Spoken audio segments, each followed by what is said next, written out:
Jerusalem. I would first like to give the floor to Dr. Tedros, Director General of the World Health Organization. Dr. Tedros, you have the floor. Thank you. Thank you, Your Excellency. Your Excellency, Minister Hanan Mohammed Al-Kawari, Chair of the Executive Board, Excellencies, dear colleagues and friends. I think we all agree that this is a meeting we would rather not be having. As I have said repeatedly, I deplore the barbaric and unjustifiable attacks by Hamas on Israel on the 7th of October, which killed more than 1,200 people. I'm appalled by reports of gender-based violence during the attacks and by the mistreatment of hostages. I'm relieved that 114 hostages have now been released, and I repeat my call for the remaining hostages to be released. I well understand the anger, grief, and fear of the Israeli people following the horrific attacks 2 months ago. I also understand the anger, grief, and fear of the people of Gaza who had already suffered through 16 years of blockade and are now enduring the destruction of their families, their homes, their communities, and the life they knew. Dr. Mike Ryan and his team will provide a more detailed presentation on the health situation in Gaza, but it's stating the obvious to say that the impact of the conflict on health is catastrophic. More than 17,000 people are reported to have died in Gaza, including 7,000 children. And we don't know how many are buried under the rubble of their homes. More than 46,000 injuries have been reported. 1.9 million people have been displaced, almost the entire population of the Gaza Strip, and are looking for shelter anywhere they can find it. But nowhere and no one is safe in Gaza. As more and more people move to a smaller and smaller area, overcrowding, combined with the lack of adequate food, water, shelter, and sanitation, are creating the ideal conditions for disease to spread. On average, there is one shower unit for every 700 people and one toilet for every 150 people. There are worrying signals of epidemic diseases, including bloody diarrhea and jaundice, and there have also been reports of high levels of diarrheal diseases and respiratory infections. The risk is expected to worsen with the deteriorating situation and approaching winter conditions. Gaza's health system is on its knees and collapsing. Only 14 hospitals out of the original 36 are even partially functional. 2 north of the Wadi Gaza and 12 in the south.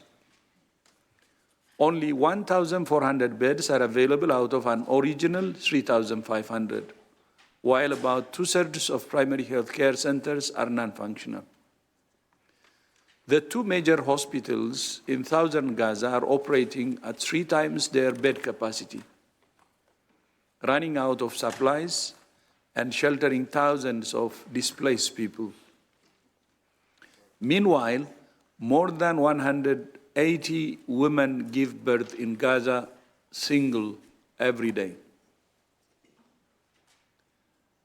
There are 2,000 patients on cancer therapy, 350,000 patients with diabetes, heart disease, and hypertension, and at least 20,000 civilians in need of acute psychiatric care, and many more are expected to suffer from severe mental disorders as a result of the conflict. I visited Al-Shifa Hospital in Gaza City 5 years ago, in 2018. I toured the dialysis ward and the neonatal intensive care unit and spoke with health workers and patients. Even then, conditions were extremely difficult for health workers and for patients. Now, the work of the health workers is impossible, and they're directly in the firing line. Since the 7th of October, WHO has verified more than 449 attacks on healthcare in Gaza and the West Bank, and 60 attacks on healthcare in Israel. Healthcare should never be a target. I also grieve the loss of more than 100 of our UN colleagues in Gaza, including our own Dima Al-Hajj, who was killed alongside her 6-month-old son, her husband, and her 2 brothers. In summary, health needs have increased dramatically, and the capacity of the health system has been reduced to 1/3 of what it was. WHO is on the ground in Gaza, alongside our partners, to support health workers who are physically and mentally exhausted and are doing their best in unimaginable conditions. By the way, today I have Rob Holden with us, who just returned from Gaza, our colleague Rob Holden, and our regional director, Dr. Ahmed Al-Mandari, and his team are also with us for any questions you might have. They can give you the first-hand account of the situation. Resupplying these health facilities has become extremely difficult and is deeply compromised by the security situation on the ground and inadequate resupply from outside Gaza. Humanitarian agencies are struggling to cope. The resolution you're discussing today, if adopted, asks me as Director General to do several things: to report on the public health implications of the crisis, to assess the extent of psychiatric morbidity, to strengthen technical and material assistance, and to strengthen our work with partners. But I must be frank with you. These tasks are almost impossible in the current circumstances. Indeed, it's for that reason that the Secretary General last week invoked Article 99 of the United Nations Charter and called for a humanitarian ceasefire. I echo the Secretary General's call, a call I have made repeatedly myself, including during my report to the Security Council 2 weeks ago. A ceasefire is the only way to truly protect and promote the health of the people of Gaza.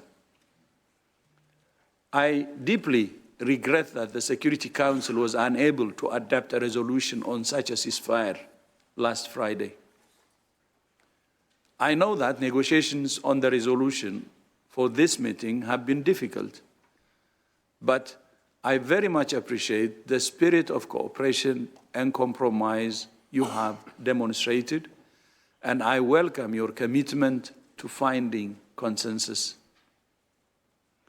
It's only through dialogue, mutual understanding, and finding common ground that we can ever hope to find a resolution to this crisis and to the many other crises in our troubled world.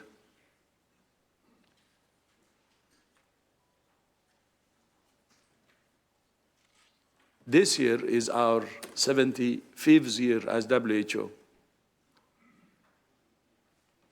The opening words of our Constitution remain more relevant than ever, that health is a fundamental human right for all people, and that health is fundamental to peace and security.